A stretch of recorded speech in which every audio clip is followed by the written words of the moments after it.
Okay, तो story का next part start करते हैं। स्टोरी के लास्ट पार्ट में हमने देखा था कि कायरा के हाथ से चिट कर जाते हैं और यहाँ पर जो फैला है वो उस चिट को उठा लेती है और वो काफ़ी एम्बेरस भी होते हैं कायरा उससे को लेके। और अभी हम देखते हैं वो दोनों एक दूसरे के आमने सामने बैठे होते हैं ड्राइंग रूम में और यहाँ बेला के हाथ में चिट होती है और वो कायरा के सामने से रखते हैं और बोलते हैं कि क्या ये तुम्हारा है।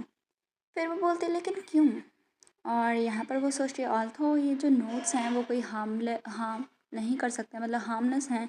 उसमें थोड़ी बहुत इन्फॉर्मेशन भी है जो कि लेटेस्ट ट्रेंड और गॉसिप के बारे में है, लेकिन डेफिनेटली उसके पास कुछ तो रीज़न होगा और वरना वाई ग्रैंड ड्यूक की डॉटर इसे रखेगी अपने पास। तो थोड़ी कायरा एम्बैरस भी होती है, वो उसे बोलती है क्योंकि मैं मुझे डर था कि मैं जो कन्वर्सेशन सैलून में चल रही थी उसे होल्ड नहीं कर पाऊँगी, मतलब उसके साथ कंटिन्यू नहीं कर पाऊँगी। तो बेला सोचती है तो क्या इसका मतलब ये जो थी ये चीटिंग शीट थी। यहाँ पर बेला एम्बेरस होती है और बोलती है मैं फैमिलियर नहीं हूँ कन्वर्सेशन के साथ, जो भी टॉपिक्स हो रहे हैं दूसरे यंग लेडीज़ वगैरह नोबल वगैरह करते हैं जो जिस चीज़ के बारे में बात करते हैं, तो इसीलिए। तो यहाँ पर बेला कंफ्यूज होती है और उससे बोलते हैं लेकिन तुम भी तो यंग नोबल लेडी हो, राइट। तो कायरा उससे बोलती है ऑफ कोर्स, लेकिन मुझे नहीं पता कि जो आउटसाइड लोग हैं उनका इंटरेस्ट किस में है, और यहाँ पर मैं हमेशा ही पैलेस के अंदर रहती हूँ तो मुझे नहीं पता है लेटेस्ट ट्रेंड के बारे में। और मुझे ये भी नहीं पता कि उन्हें रिस्पॉन्ड कैसे करना है जब भी वो मुझसे बात करने की कोशिश करते हैं। तो बेला थोड़ा सा एम्बेरस करती है उसे और ज़्यादा, वो उससे बोलते हैं सो इसका मतलब तुम ना बस ट्राई कर रही थी कि तुम कंट्री बम्पकिन ना लगो, इसलिए आप ट्राई कर रहे थे ये सभी चीज़ें करके। तो यहाँ पर उसकी बात सुन के वो और ब्लश करने लग जाती है। तो यहाँ पर ना वो उससे बोलते ठीक है, फेयर इनफ। तो मतलब ये रियल रीज़न था कि तुमने आज जो तुम्हारी अटेंडेंस थी, मतलब टुडे आज तुमने अटेंड क्यों किया। तो यहाँ पर ये जो सैलून है वो सिर्फ वुमन के लिए है। अगर तुम हस्बैंड ढूंढ रही हो और तुम्हें वॉल वगैरह को अटेंड करना है तो ये सारी चीज़ें सेंस बनाता है, मतलब तुमने इसीलिए ये सारी चीज़ की है। और यहाँ पर फिर भी ना उसके दिमाग में तो चलता ही है लेकिन मैं सर्टेन हूँ इसका कोई अल्टीरियर मोटिव होगा ही, मतलब कुछ और मोटिव होगा। तो यहाँ पर ना वो थोड़ा सा हमारी जो कार्य है थोड़ा ऑनेस्ट होने की कोशिश करती है। वो उससे बोलती है रियल रीज़न था मेरा इसे अटेंड करने का था वो ये था कि मैं फ्रेंड्स बनाना चाहती थी। ये बात सुन के बेला को खांसी आ जाती है। वो उससे बोलती है क्या तुमने क्या कहा।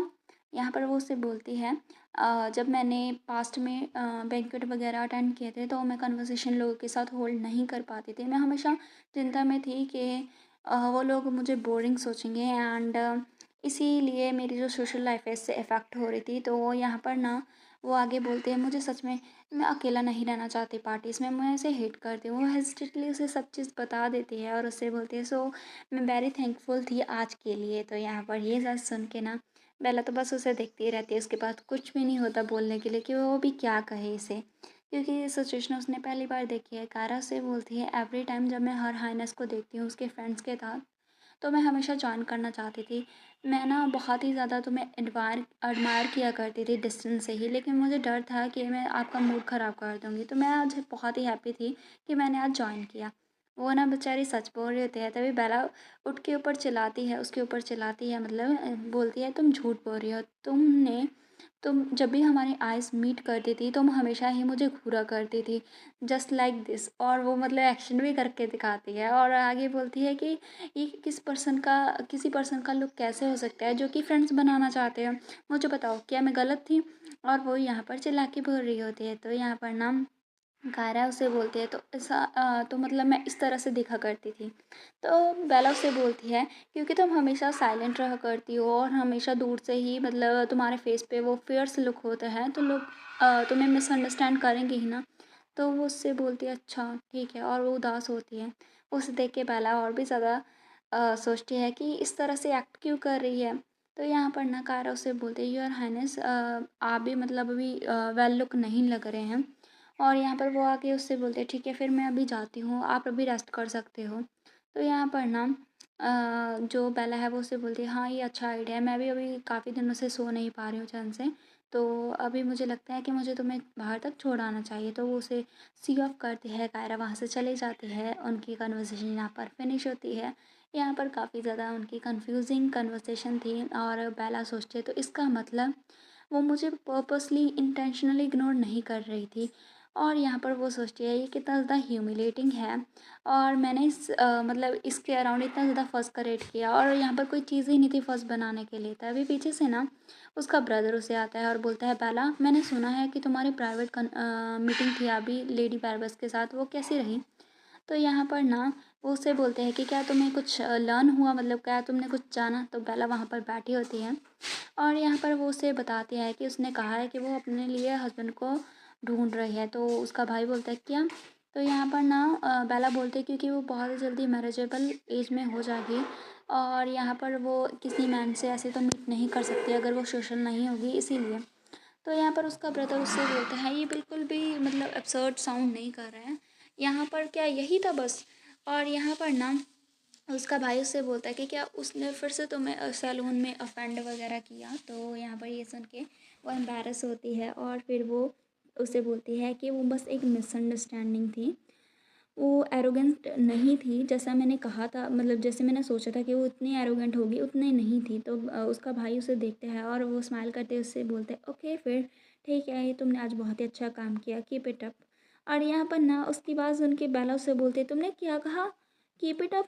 तुम क्या कहने की कोशिश कर रहे हो? तो वो उससे बोलते हैं मैं सिर्फ तुम्हें ये बता रहा हूँ, तुम्हें अभी हर लेडीशिप के साथ और ज़्यादा हैंग आउट करने की ज़रूरत है, मतलब तुम्हें और ज़्यादा उसके साथ घुलना मिलना पड़ेगा। तो उसकी बहन चिल्ला के रह जाती है कि लेकिन क्यों, मैं ही क्यों?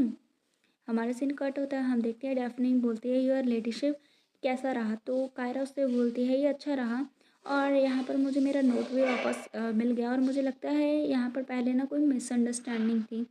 तो डेफनी उससे बोलती है व्हाट अ रिलीफ। और यहाँ पर तुम्हें पता है मेरा तो दिल बस धड़कना बंद ही हो गया था और फिर वो आगे उससे बोलती है एनीवे तुमने क्या कहा था कि तुम हस्बैंड ढूंढ रही हो, आपने मुझे इसके बारे में पहले क्यों नहीं बताया? तो यहाँ पर वो उसे बोलती है बिकॉज वो सिर्फ एक एक्सक्यूज़ है, मतलब वो अपने मन में सोची इसलिए मैं तुम्हें नहीं बता सकती थी। यहाँ पर वो बोलती है क्योंकि मुझे नहीं पता था कि मैं तुम्हें कैसे मेंशन करूँ इसके बारे में। तभी डेफनी उससे बोलती है मैं विश करती थी अगर तुम मुझे पहले बता देती तो अच्छा रहता। तभी हम देखते हैं उसके हाथ में एक और इनविटेशन होता है और यहाँ पर ना वो बोलती है ये जो इनविटेशन है ना मेरी फैमिली की तरफ से है, मेरी फैमिली एनुअल पार्टी जो है वो होस्ट कर रही है और वहाँ पर बहुत ही ज़्यादा यंग जेंटलमैन होंगे, कैपिटल के सारे इनवाइटेड हैं। तो यहाँ पर ना कायरा से बोलना चाहती है कि मैं और ज़्यादा इंटरेस्टेड नहीं हूँ। तभी यहाँ पर डेफनी उसे बहुत ही स्पार्कल आँखों से देख रही होती है। तो वो उसे बोलती है ठीक है मैं बहुत ज़्यादा फॉरवर्ड लुक कर रही हूँ तुम्हारी पार्टी की तरफ। तो यहाँ पर डेफनी से बोलती है ठीक है मुझे बताना अगर तुमने डिसाइड किया कि तुम किसके साथ आ रही हो, मैं मेरे सर्वेंट को मतलब बोलूँगी कि वो तुम्हारा स्पेशल टेक केयर करे। तो यहाँ पर उसे लेके मतलब जो वो इनविटेशन है उसे लेके कायरा पढ़ने लगती है और सोचती है आई गेस मैं यहाँ पर भी सर जोसेफ के साथ जाऊँगी या फिर किसी और के साथ। और यहाँ पर ना डेफनी तो ख्याल में खो जाते हैं योर लेडीशिप डेफिनेटली यहाँ पर आपको आपका ट्रू लव मिल जाएगा। और यहाँ पर इसके साथ हमारा जो चैप्टर है वो फिनिश होता है। नेक्स्ट चैप्टर हम देखते हैं एक लड़के का जो कि बोल रहा होता है कि मैं उसे याद क्यों नहीं कर पा रहा हूँ, मैं कंसंट्रेट भी नहीं कर पा रहा हूँ किसी भी चीज़ पर क्योंकि मुझे ये बहुत ज़्यादा बॉदर हो रहा है। तभी हम देखते हैं वो जो इनविटेशन था उसके पास जाता है और वो सोचता है ये कब आया और यहाँ पर वो बोलता है एक और बॉदर आ गया। और इसके साथ हमारा जो ये वाला सीन है वो कट होता है, ये एक इम्पॉर्टेंट कैरेक्टर होने वाला है। तो हम देखते हैं यहाँ पर फाइनली सीन आता है बैंक्वेट का। सभी लोग बात कर रहे होते हैं कि क्या वो लेडी कायरा नहीं है, वो शोर फैमिली के साथ इतना क्लोज कब से हो गई। यहाँ पर मुझे लगता है जो र्यूमर्स थे ना कि वो सोशल लाइफ को स्टार्ट कर रहे हैं ताकि वो एलिजिबल बैचलर को देख पाए, मतलब ढूंढ सके, वो ट्रू है। तो यहाँ पर वो काफ़ी ज़्यादा अच्छे जेंटलमैन लड़के होते हैं। यहाँ पर जोसेफ के साथ आई होती है कायरा और उसे थैंक यू करते हैं कि तुमने मुझे कंपनी किया। जोसेफ भी उससे बोलता है कि आई होप तुम बैंक्वेट को एंजॉय करोगे। तो यहाँ पर पीछे से आते डेफने जो कि उसके साथ होती है उसके पास होते हैं और उससे बोलते हैं कि तुम्हें क्या लगता है मैंने मतलब ना कैपिटल में जितने भी सारे हैंडसम जेंटलमैन थे उन सभी को इनवाइट किया है। ऑल्थो यहाँ पर कोई भी तुम्हारे स्टैंडर्ड्स के अकॉर्डिंग नहीं हो सकता, फिर भी मैंने बेस्ट किया है, ट्राई किया है कि मैं आपका हेल्प कर सकूँ बेस्ट मैन को ढूंढने के लिए। तो वो उसे बस थैंक्स बोलती है। तभी डेफने उसे बोलती है ठीक है मैं अभी आती हूँ, पहले मैं गेस्ट को ग्रीट कर लूँ। अगर तुम्हें ना कुछ मिला कोई समवन जिसके अंदर तुम्हें इंटरेस्ट आया ना तो आप बस मुझे बता देना। तो यहाँ पर ना जोसेफ बोलता है कि आप डेफनी के साथ काफ़ी क्लोज लग रही थी। तो यहाँ पर वो उसे बोलती है कि हाँ वो मेरी फ्रेंड है। और यहाँ पर वो बोलती है at the Imperial Princess Salon, जो कि 2 दिन पहले हुआ था, वो उसके बारे में बताने जा रही होती है। तभी वहाँ पर उसकी नज़र पड़ती है बेला पर और वो दोनों ही एक दूसरे को देखते हैं। थोड़ा सा ऑकवर्ड सिचुएशन होती है यहाँ पर। वो मतलब काफ़ी स्वेट फील करती है, तो वहाँ पर कायरा उसे कर्टिसी देती है और उससे बोलती है ग्रीटिंग, और यहाँ पर स्माइल करती है। और यहाँ पर ना मतलब कायरा जो है वो मतलब उसको आदत नहीं है ऐसे स्माइल करने की, वो कोशिश करती है स्माइल करने की वहाँ पर। तो वो ये देख के बेला काफ़ी ज़्यादा डर जाती है और उससे बोलती है कि ऐसे स्माइल मत करो, ये बहुत ज़्यादा मतलब स्कैरी है, पहले से भी ज़्यादा स्कैरी है। वो फिर उससे बोलती है, उससे मतलब ग्रीटिंग शेयर करती है और यहाँ पर वो उसे अपने फ्रेंड से मिलवाती है और बोलती है कि क्या आप चाहेंगी कि मैं उन्हें तुम्हारे साथ इंट्रोड्यूस करूँ? तो यहाँ पर ना बेला सोचती है हमने हमारी मिसअंडरस्टैंडिंग क्लियर कर लिया है, तो मुझे लगता है इसलिए मैं ज़्यादा अनकंफर्टेबल और भी ज़्यादा हूँ, क्योंकि वो अपने पार्टनर के साथ आई है, तो प्रोबेबली वो मेरा इनविटेशन ठुकरा देगी, मतलब जो उसने फ्रेंड्स वाली बात की होती है। यहाँ पर कायरा से नहीं करती, वो उससे बोलती है यस प्लीज़। और यहाँ पर उसकी बात सुन के बेला थोड़ी रेडी नहीं थी। फिर यहाँ पर ना कायरा पीछे मुड़ती है और बोलती है सर जोसेफ। और यहाँ पर जोसेफ उसकी बात समझ आता है और वहाँ से चला जाता है। यहाँ पर कायरा होती है, जोसेफ उसे ऐसे घुलते-मिलते देखकर काफ़ी ज़्यादा अच्छा फ़ील करता है। ये फाइनली कायरा अपने पसंद की चीज़ कर रही है। यहाँ पर कायरा की जो ग्रीटिंग्स वगैरह होती हैं, जो भी बातें वगैरह होती हैं, काफ़ी अच्छी तरह से चल रही होती हैं। तभी यहाँ पर ना हम देखिए डैफ्नी की नज़र पड़ती है और यहाँ पर उसकी ओर वो सोचती है कि आई विश कि मैं भी लेडीशिप को जॉइन कर पाती। तभी पीछे से उसका भाई आता है, तो हमें पता चलता है जो कैरेक्टर पहले हमें दिखाया गया था वो कोई और नहीं, उसका ब्रदर होता है। ये एक बहुत ही इंपॉर्टेंट कैरेक्टर होने वाला है, एक मजिशियन भी है। तो यहाँ पर हम कनेक्ट कर पाते हैं कि जो कायरा का रीबर्थ होता है वो समहाउ इसके साथ रिलेटेड है। और यहाँ पर ना वो उसे बोलता है एरिज तुम जहाँ पर, तो यहाँ पर इस लड़की का नाम एरिज होता है। यहाँ पर डेफिनेटली उससे बोलते हैं मुझे लगा फिर से तुम अपनी लैब में रह जाओगे और तुम यहाँ पर नहीं आओगे, लेकिन तुम्हारा माइंड चेंज कैसे हो गया? तो एरिज उससे बोलता है कि मैं एल्डर सन हूँ इस फैमिली का, तो मुझे लगता है कि मुझे यहाँ पर अपीयर होना चाहिए, एटलीस्ट मेरा फेस दिखाना चाहिए कर्टिसी के लिए। तो वो जो डेफनी है वो उसे काफ़ी ज़्यादा नाइग कर रही होती है, तुम्हें पता भी है कर्टिसी क्या होती है, लेकिन तुमने एक भी फिंगर लिफ्ट नहीं किया जब तुम हम बिज़ी थे और हम यहाँ पर प्रिपरेशन कर रहे थे बैंक्वेट की, और अभी तुम यहाँ पर आ गए और तुम्हें याद है कि तुम एल्डर सन हो फैमिली के। तुम्हें थैंकफुल रहना चाहिए तुम्हारे टैलेंट की वजह से, और यहाँ पर उसके बिना तुम कुछ भी नहीं होते, और यहाँ पर जो तुम्हें मतलब टाइटल वगैरह मिला है इसकी वजह से। और यहाँ पर वो उसे बोलता है कि अगर तुम ऐसे अपने बैंक्वेट वगैरह ऐसे नहीं अटेंड किया करोगे तो तुम्हें बहुत प्रॉब्लम आएगी बाद में ऐसे मैरिज वगैरह में और वगैरह वगैरह, मतलब बहुत ज़्यादा उसे बातें सुनाती है, जैसे हर कोई सुनाता ही है हमारे घर में नहीं, अगर हम वक्त पे नहीं पहुँचते। तो उसकी नेगेटिव सुन के उससे बोलते ठीक है मुझे सुन गया। और बोलता है मैंने सुना है यहाँ पर लेडी पैरवेस आई है हाउस पैरवेस की, क्या वो यहाँ पर है, कहाँ पर है? वो इधर उधर देखते हैं तो डेफनी काफ़ी ज़्यादा उस पर गुस्सा करते हैं कि इसकी हिम्मत कैसे हुई मुझे रोकने की बीच में। फिर वो उसे बताती है कि वो मिरर हॉल में वहाँ पर जो सिल्वर ड्रेस में है डार्क हेयर हैं जिनके वो हैं। तो यहाँ पर उसे देख के अरबिस बोलता है कि हाँ वो काफ़ी ज़्यादा ब्यूटी लग रही हैं। तो डेफनी उससे बोलती है हाँ वो बहुत ही ज़्यादा ब्यूटीफुल है और उससे ज़्यादा ब्यूटीफुल कोई और हो भी नहीं सकता। उसे देख के ना अरब देखते ही रह जाता है। तो डेफनी बोलती है कि क्या कुछ गलत है? वो उससे बोलता है कि मैंने उसे पहले कभी भी नहीं देखा, लेकिन मुझे उसके साथ फैमिलियर सा फील हो रहा है, मुझे वहाँ पर जाना चाहिए अभी की अभी, तो मैं तुम्हें बाद में मिलता हूँ। तो डेफनी उसे रोकने की कोशिश करती है कि वेट करो। तो यहाँ पर उसका ब्रदर उसे बोलता है सो अनोइंग, और यहाँ पर ना उसकी आँखों के साथ उसकी आँखें मिलती हैं।